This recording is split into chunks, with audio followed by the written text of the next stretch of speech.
ज्योतिष में रुचि रखने वालों को सबको राधे राधे, जय श्री कृष्ण। पिछले वीडियो में हम लोगों ने कॉन्स्टिट्यूएंट की बात की, प्रकृति क्या होनी चाहिए। क्या प्रकृति है? वातल है, तो वातल में मेन प्रकृति किन कारणों से बनती है वात की? क्या शनि लग्न में है या कुंभ लग्न है आपकी? क्या राशि कुंभ डोमिनेंट ज़्यादा है, या आप शतभिषा नक्षत्र के हैं, या राहु का भी इन्वॉल्वमेंट है, आर्द्रा नक्षत्र है आपका। तो ये सब चीज़ें अगर डोमिनेंसी में है तो वात की प्रवृत्ति, वात की प्रकृति ज़्यादा रहेगी। तो different characters of the air are responsible for different physiological actions on your body. जैसे पहला कैरेक्टर हमने कहा रुक्षता। रुक्षता gives very toughness, hardness on your skin. Any element of the skin mainly be generated by Saturn या राहु या combination of both. It gives the toughness या scaling, hard scaling, any different element due to these two planets responsible for skin elements together। क्योंकि दोनों वात प्रकृति के हैं तो ये अनप्रेजेंट पर्सनैलिटी भी बना सकते हैं, मसल्स की लैकनेस हो सकती है, निद्रा ज़्यादा आ सकती है। ये सारे कैरेक्टर्स ज़्यादा अनुपात में रहेंगे। नेक्स्ट आता है लघुता। तो लघुता से क्या होता है कि अल्प में कोई चीज़ आ जाना, कम, कोई किसी चीज़ का कम होना, लघु हो जाना। अब जैसे इंटरनल फोर्स है, इंटरनल डाइट है, इसकी ये लघुता के कारण होता है व्यक्ति के अंदर। तो इंटरनल फोर्स, आंतरिक शक्ति की में कमी आना, आंतरिक शक्ति में कमी आना, फोर्स जो है एक वाइटल फोर्स होता है उसमें कमी आ जाना, और डाइट साथ में, उसमें भी रुचि ना पैदा होना, तो धीरे धीरे डाइटरी हैबिट्स बिगड़ना, ये सब भी जो है लघुता के कारण होता है। नेक्स्ट जो कैरेक्टर है वात का वो शीतलता है। तो शीतलता के कारण क्या है कि वायु को, कोल्ड वायु को सस्टेन करना, होल्ड करने की ताकत कम हो जाती है। तो due to unable to hold the cold वायु तो शरीर में, तो आर्थराइटिस को ये जनरेट कर सकता है। जॉइंट पेन्स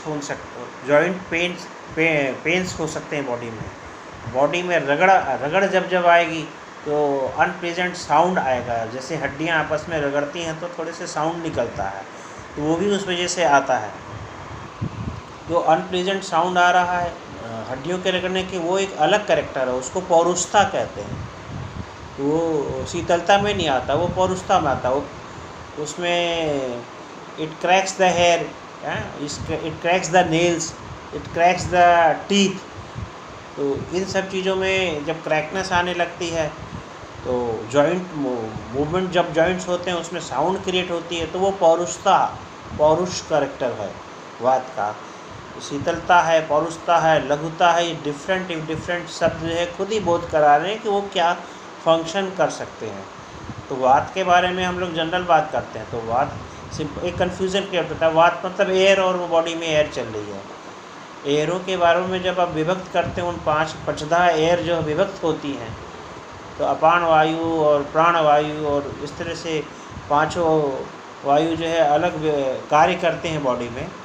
और फिर उनके क्या गुण हैं, जब तक उन गुणों के डिटेल में हम लोग नहीं जाएंगे तो फिर जो है पूरा आयुर्वेद का और ज्योतिष का कम्बिनेशन करना मुश्किल हो जाएगा। अब सैटर्न और राहु के कारण जो एलिमेंट्स पैदा हो रहे हैं और कोई भी बीमारी पैदा हो रही है, तो उसके कॉम्प्लिकेशंस को दूर करने के लिए, अब जैसे ओल्यूशन थेरेपी हमने पहले भी बताई कि कहाँ पे ज़रूरी है, और उन लोगों को ज़्यादा रिक्वायर्ड है जो ऐसे कुंभ लग्न है या मिथुन या कन्या लग्न है। कन्या लग्न ज़्यादा है, कन्या राशि बताते हैं कि स्किन के लिए सबसे सेंसिटिव होती है। तो उसका एक कारण ये है कि उसका स्वामी बुध जो वात पित्त कफ तीनों त्रिदोषों को उत्पन्न करता है, तो उस वजह से जो है वो एक ज़्यादा susceptible to this elements, this disease, ये कन्या राशि। तो ज़्यादा एग्रेशन अगर सैटर्न और राहु की वजह से है तो कॉम्प्लिकेशंस बढ़ते जाते हैं। उसमें और भी फिर सन है या मून है या मार्स हैं, ये भी एलिमेंट्स वात के कारण और उसमें, क्योंकि वायु के साथ में जब अग्नि भी मिल जाएगी तो और कुपात पैदा होगा। सीजन्स के बारे में हम लोग को पता ही है कि जब ये मकर संक्रांति के बाद धीरे धीरे ग्रीष्म ऋतु आती है, तो वात और अग्नि मिलके जो है काफ़ी चीज़ें निगेटिव में भी देते हैं। रसों का टेस्ट भी चेंज कर देते हैं। जो मधु अम्ल और लवण रस उत्पन्न होते हैं उनको तिक्त, कसाय और कटु बना देते हैं सीज़न वाइज, ये धीरे धीरे आगे चल के। वो एक अलग चैप्टर है, वो बड़ा इंटरेस्टिंग है। वो आयुर्वेद में ही मिलेगा और किसी भी शास्त्र में नहीं मिलेगा। अब आयुर्वेद पढ़ने वाले लोग केवल आयुर्वेद नहीं, ज्योतिष भी पढ़ते हैं, आयुर्वेद भी पढ़ते हैं और सबका सम्मिलित ज्ञान रखते हैं। तो इंटरेस्टिंग सब्जेक्ट तब बनता है जब उनका भी हम लोग थोड़ा थोड़ा ज्ञान रखेंगे। तो नेक्स्ट कैरेक्टर फिर वो है शीघ्रता। शीघ्रता भी एक नेक्स्ट कैरेक्टर है वात का। तो जिनके कोई किसी भी कार्य को शीघ्र करने की अभिलाषा हो, तो वो शीघ्रता कैरेक्टर वात के कारण उत्पन्न हो रहा है। कोई भी एक काम, कोई एक इनिशिएटिव नया लेंगे और उसको पूरा नहीं करेंगे, जल्दी से स्विच ओवर नए काम में कर जाएंगे, तो ये भी शीतलता का एक लक्षण है। तो ये भी वात के क्षेत्र में आता है। और यहाँ पर भी राहु जो है बार बार जो है कंफ्यूज करता है कि ये नहीं करके ये करने लगता है, ये नहीं करके वहाँ स्विच ओवर कर जाता है। तो नई अडॉप्टेबिलिटी को अडॉप्ट करने के लिए राहु बहुत प्रयासरत रहता है।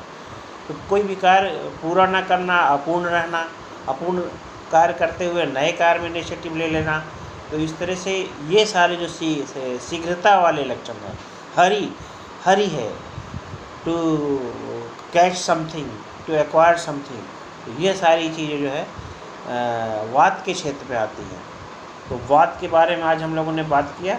नेक्स्ट हम लोग अभी वात पे और भी बात कर सकते हैं, उसके छोटे छोटे टिप्स ही लेना ज़्यादा ठीक है।